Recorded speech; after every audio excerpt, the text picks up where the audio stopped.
Today is Thursday, Parashat Re'eh, and we're coming very close to Rosh Chodesh Elul. Rosh Chodesh Elul is going to be this Shabbat and Sunday. And Monday, which will be the second day of Elul, is the day that we begin the Selihot.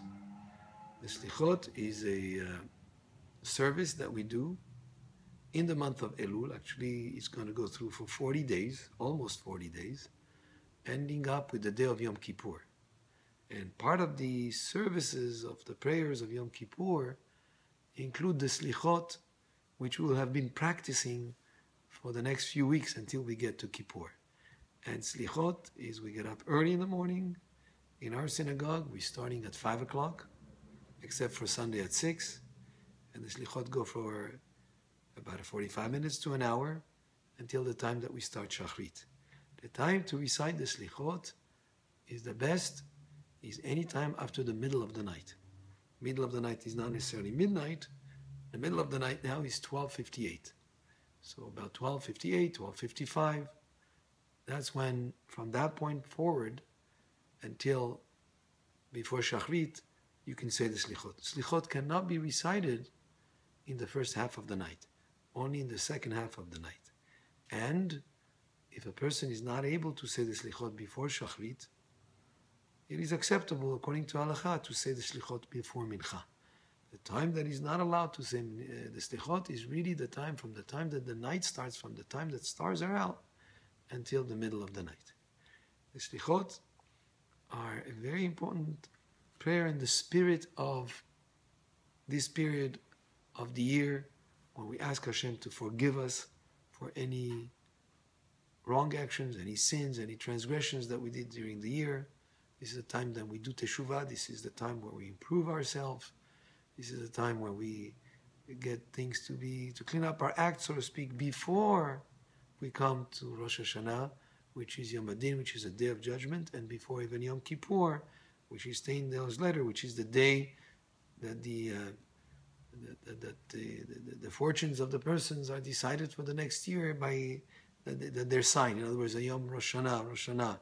This is a day of judgment, but the signature, the Khatimah, is on the day of Yom Kippur. The Selihot are composed from, main part of the Selihot is mainly the 13 attributes, the Shlosh Esrei Midot. Hashem, Hashem, Kel Rachum V'Chanun, Erech Hapayim V'Rav Chesed V'Emet, Noser Chesed, La'afim, Noser Avon V'Fesha, V'Hata'a V'Nakeh. This is the main part of the Selihot.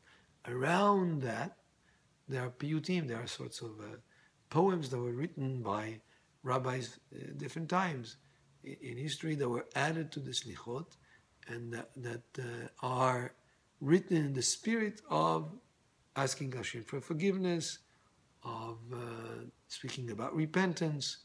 And there are beautiful melodies in our Sephardic minhag that for many people bring nostalgic memories having to do with Kippur from the time that they're children. These same melodies that we chant on the Selihot before Shachrit are same melodies that we chant on the day of Yom Kippur. And as we come closer to the end of the year and we do teshuvah, we are able to make the record straight and improve ourselves and improve the chances of Be'ezrat Hashem for each and every one of you to have, and each and every one of us to have a Shana Tova Metuka, a happy and sweet year, a year that will be Be'ezrat Hashem, full of many blessings, a year that will continue to progress in Torah and Mitzvot and Ma'asim Tovim.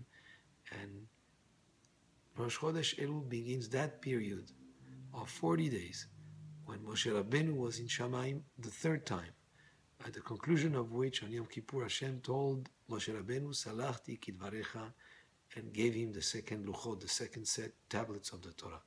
So this is a very meaningful time of the year, and I wish everyone also a Shabbat Shalom, which will, tomorrow night will be Shabbat Shalom, and Rosh Chodesh Tov, and a new month, a good new month, the month of Elul. Baruch Adonai le'olam, amen ve'amen.